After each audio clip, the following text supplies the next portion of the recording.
चमकते हुए हम हुजूर के गुलाम है, हमारी बातें भी चमकती हुई है। और चले हुजूर का जिक्र आवे तो बंदे त्यान मस्त हो जाते ने जनाब। जानवर भी सुने तो उनके चेहरे के ऊपर रौनक आ जाती है, बेजान भी हों तो वो भी जानदार बन जाते हैं। हाँ, वो दरख्त जो था जिसके साथ मेरे आका जब हुजूर मदीने तशरीफ लाए ना, आका अलैहिस्सलाम मदीने तशरीफ लाए तो मदीने के अंदर आए तो लोग ज्यादा हो गए, तादाद ज्यादा होने लगी, बढ़ने लगी। तो फिर हुजूर अलैहिस्सलाम खुतबा दिया करते थे, तो खुतबे के दौरान कभी खुतबा हुजूर का लंबा भी हो जाया करता था, तो हुजूर थक जाते थे। शहाबा ने देखा थकावट है तो मेरे आका के लिए खजूर का तना जो था ना उसको नस्ब कर दिया गया, उसको नस्ब कर दिया गया। अब हुजूर खुतबा देते, जब थक जाते मेरे आका यूं टेक लगा लेते, टेक लगाकर हुजूर खुतबा दिया करते थे। अब हुआ क्या, अवाम ज्यादा हो गई, सहाबा के ऊपर भी ये बात नागुज़ीर गुजरती थी कि हुजूर अलैहिस्सलाम खड़े हों और हुजूर खड़े खड़े कई कई घंटों तक मेरे आका खड़े रहते थे, तो थक जाते थे। तो सहाबा ने कहा या रसूल अल्लाह, ऐसा ना हो कि आपके लिए एक मिंबर शरीफ बना दिया जाए जिसके ऊपर आप आराम से बैठकर हमें जो खुतबा इरशाद फरमाए, आराम से बैठकर उसके ऊपर आप हमें खुतबा इरशाद फरमाए। मेरे आका को बात पसंद आ गई। हुजूर ने फरमाया यार 3 कदमों वाला मिंबर जो है ना वो तैयार करना है, 3 सीढ़ियों वाला।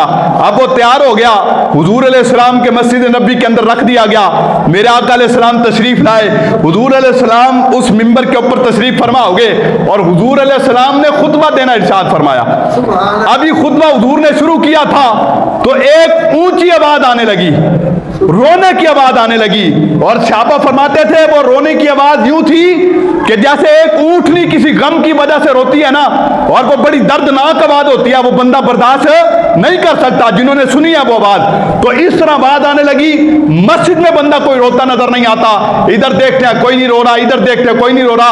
आवाज मस्जिद से रही है। मेरे आका मौला सल्लल्लाहु अलैहि वसल्लम हुजूर वहां से तशरीफ ले गए, मिंबर से उठे और आका अलैहिस्सलाम उस दरख्त के करीब हुए। मेरे आका अलैहिस्सलाम ने उस दरख्त को अपने सीने के साथ लगाया। हुजूर ने, ओए यहाँ पर तो खुदा दे बंदे हुजूर का जिक्र हो, हुजूर की बात हो, तो जो दरख्त बेजान है, सूखा हुआ तना है, वो भी जानदार हो जाता है। तो फिर हम तो रसूलुल्लाह के गुलाम है ना, तो फिर जब गुलाम हुजूर की बात सुनेंगे तो फिर उनकी शान और उनका मकाम क्या होगा, उनको शान और उनको अजमतें कितनी नसीब होंगी। तो वो जो दरख्त था तो हुजूर तशरीफ ले आए, मेरे आका मौला सल्लल्लाहु अलैहि वसल्लम ने उसको सीने से लगाया। अब सहाबा फरमाते हैं वो ऐसे चुप हो रहा है जैसे बच्चा बड़ा रो रहा हो, हाथ आस्ता आस्ता हिचकी लेता हुआ चुप होता है, वो खामोश हो गया हुजूर अलैहिस्सलाम के सीने के साथ लगकर। मेरे आका उससे मुखातिब हुए। दुनिया कहती है जनाब नहीं सुनते, आज यहाँ पर हम भी चले जाए, ओ जी कोई नहीं सुनते जनाब इतनी दूर। मैं कहा आज तो दौर ऐसा आ गया, यहाँ पर बंदा बैठा हो और अमेरिका के अंदर मौजूद हो तो यहाँ से वो अमेरिका वाला हमारी बात सुन लेता है और तू कहता है जनाब नहीं सुनते। कहता जी ये तो एक साइंस है ना। और मैं क्या खुदा से बंदिया तू साइंस को रोता है, ये दुनिया कायनात के अंदर क़यामत तक जो चीज भी बनेगी वो मेरा आका मौला सल्लल्लाहु अलैहि वसल्लम के कदमों के नीचे लगी जो खाक है ना, उस जर्रे की वजह से हमारे वजूद के अंदर आएगी।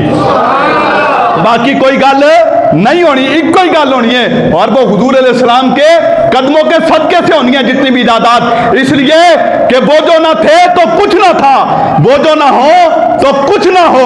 अगर ये सब निजाम है तो ये मेरे आका की वजह से है, ये किसी अंग्रेज की वजह से है, किसी गोरे की वजह से है, किसी काले की वजह से है। वो जो ना थे तो कुछ ना था, वो जो ना हो तो कुछ ना हो। जान है वो जहान की, जान है तो जहान है। समझ आ रही कि नहीं आ रही? तो वो ऐसे हुजूर अलैहिस्सलाम ने उसको सीने से लगाया, बच्चा जैसे रोता है बिलक बिलक कर रोने लगा, आस्ता आस्ता खामोश हो गया।